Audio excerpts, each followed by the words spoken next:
Selamat pagi Bapak Ibu Saudara-saudari yang terkasih dalam Tuhan kita Yesus Kristus. Senang sekali karena kita dapat berjumpa dalam program Sapaan dan Renungan Pagi GKI Salatiga pada hari ini, Kamis 6 November 2025, bersama saya Penatua Johnson Umburada.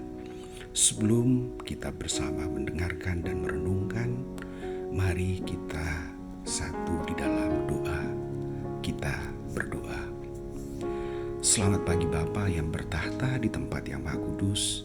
Terima kasih untuk setiap kasih setiamu yang tidak berkesudahan dalam langkah kehidupan kami hingga saat ini. Pagi ini kami rindu untuk mengawali setiap tugas dan pekerjaan melalui renungan firman-Mu. Kiranya Bapa sendiri yang berkenan mengurapi kami semua dengan Roh Kudus-Mu, agar kami dapat mengerti, memahami, dan dimampukan untuk dapat melakukannya dalam kehidupan kami hari lepas hari. Hanya di dalam nama Anak Yesus kami berdoa kepada Bapa di surga. Bapak Ibu Saudara-saudari yang terkasih di dalam Tuhan kita Yesus Kristus, bacaan kita pada pagi hari ini saya ambil dari Kitab Mazmur, pasalnya yang ke-139, ayatnya yang ke-23 dan 24, versi TB2. Mazmur pasal 139, ayat 23 hingga ayatnya yang ke-24. Selidikilah aku ya Allah, dan selamilah hatiku. Ujilah aku dan ketahuilah pikiran-pikiranku. Lihatlah apakah jalanku serong, dan tuntunlah aku di jalan yang kekal. Renungan kita pada pagi ini saya beri judul, Aku Mau Menyenangkanmu. Mazmur 139 ayat 23 hingga 24 adalah seruan doa Daud yang memohon kepada Tuhan untuk tidak jemu-jemunya menyelidiki hati dan pikirannya, serta menunjukkan jalan yang benar. Renungannya adalah tentang keredaan hati seorang Daud yang kita kenal sebagai seorang raja yang sangat dikasihi Tuhan karena ketaatan dan kesetiaannya, untuk menyadari dan mengakui bahwa ia tidak dapat hidup benar tanpa pertolongan Tuhan. Oleh karena itu, kita perlu secara terus-menerus meminta Tuhan untuk berkenan menguji hati dan membimbing setiap langkah kita di jalan yang dikehendakinya dan bersifat kekal. Beberapa hal yang menjadi intisari dari Mazmur 139 ayat 23 hingga 24 sebagai berikut.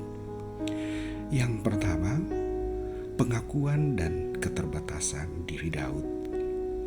Daud sangat menyadari bahwa ia tidak mampu hidup tanpa bimbingan Tuhan dan seringkali berdosa meskipun ia sudah percaya.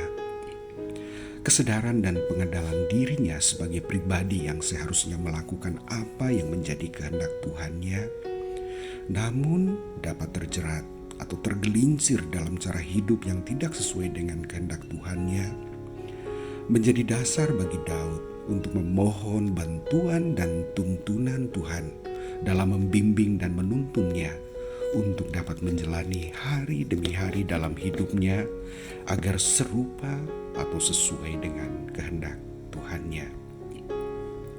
Kesadaran bahwa Tuhan sajalah yang dapat menolong membuat dia selalu memohon campur tangan Tuhannya. Bagaimana dengan kita? Apakah kita seperti Daud yang mengenali diri kita sebagai ciptaan dan anak yang sangat dikasihi oleh Bapa kita? Apakah kita dengan merendahkan diri di hadapan Tuhan, memohon belas kasihan-Nya agar dapat menuntun setiap langkah hidup kita hari demi hari, agar sesuai dan sesuai dengan rencana indahnya bagi kita? Hal kedua yang dapat kita pelajari yaitu permohonan Daud untuk dapat menyelidiki hatinya. Ia meminta Tuhan untuk menyelidiki hatinya dan mengenali pikiran-pikirannya yang gelisah, serta menguji apakah ada jalan yang serong di dalam hidupnya. Kesadaran bahwa hidupnya sebagai suatu persembahan yang hidup dapat memberikan yang terbaik bagi Tuhannya, menjadikan Daud berupaya semaksimal mungkin agar seluruh hidupnya sesuai dengan yang dikehendaki oleh Tuhannya.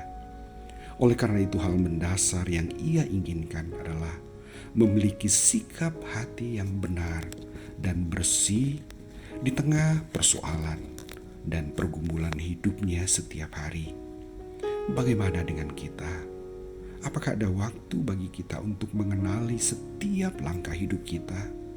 Apakah kita mau meminta pertolongan Tuhan melalui Roh Kudus-Nya untuk menuntun dan menata hati kita, supaya setiap sikap dan perilaku hidup kita sehari-hari seperti yang diinginkan Tuhan? Hal ketiga yang kita pelajari adalah hasrat Daud akan jalan hidup yang benar. Daud tidak ingin tersesat, melainkan ingin dituntun di jalan kehidupan kekal yang lurus. Kerinduan Daud untuk mau menyenangkan hati Tuhan dalam hari-hari hidupnya sebagai dasar baginya untuk selalu memohon pertolongan Tuhan. Bagaimana dengan kita? Apakah setiap hari ada keinginan untuk selalu menyenangkan hati Tuhan, walaupun di tengah-tengah persoalan dan pergumulan yang sedang kita hadapi? Hal keempat yang dapat kita pelajari dari Daud yaitu pentingnya kekudusan hidup. Ayat ini mengingatkan bahwa kekudusan bukanlah hasil usaha manusia semata, tetapi buah dari kerja Roh Kudus yang lahir dari hubungan yang intim dengan Tuhan melalui doa, firman, dan ketaatan. Kesadaran Daud bahwa godaan dan cobaan untuk menjauhkan dia dari Tuhannya membuat ia membutuhkan pertolongan Tuhan melalui doa yang selalu ia panjatkan kepada Tuhannya, yang ia yakini sanggup untuk menolongnya dalam menjaga kekudusan hidupnya. Bagaimana dengan kita? Apakah doa menjadi nafas hidup kita seperti yang dilakukan Daud? Apakah kita tetap menjaga kekudusan hidup kita dan berkomitmen untuk mau mempersembahkan seluruh hidup kita menjadi persembahan yang hidup, yang kudus dan berkenan hanya kepada Tuhan, seperti yang terdapat di dalam Roma pasalnya yang ke-12 ayat 1? Mari kita berdoa. Allah Bapa yang di surga, terima kasih untuk firman-Mu yang mengingatkan agar seluruh hidup kami adalah tentang bagaimana menyenangkan hati-Mu. Kami menyadari bahwa kami lemah dan tidak berdaya dalam menjaga kekudusan hidup kami. Namun kami percaya bahwa Tuhan kiranya berkenan untuk dapat menolong dan menuntun setiap kami melalui Roh Kudus-Mu, agar kami dapat memiliki hati yang bijaksana dan memilih jalan yang Engkau kehendaki. Terima kasih Tuhan, dan hanya di dalam nama Kristus kami berdoa dan memohon. Amin. Selamat pagi, selamat menjalani hidup kita dengan selalu memohon pertolongan dan campur tangan Tuhan dalam menjalani hari-hari hidup kita. Tuhan memberkati.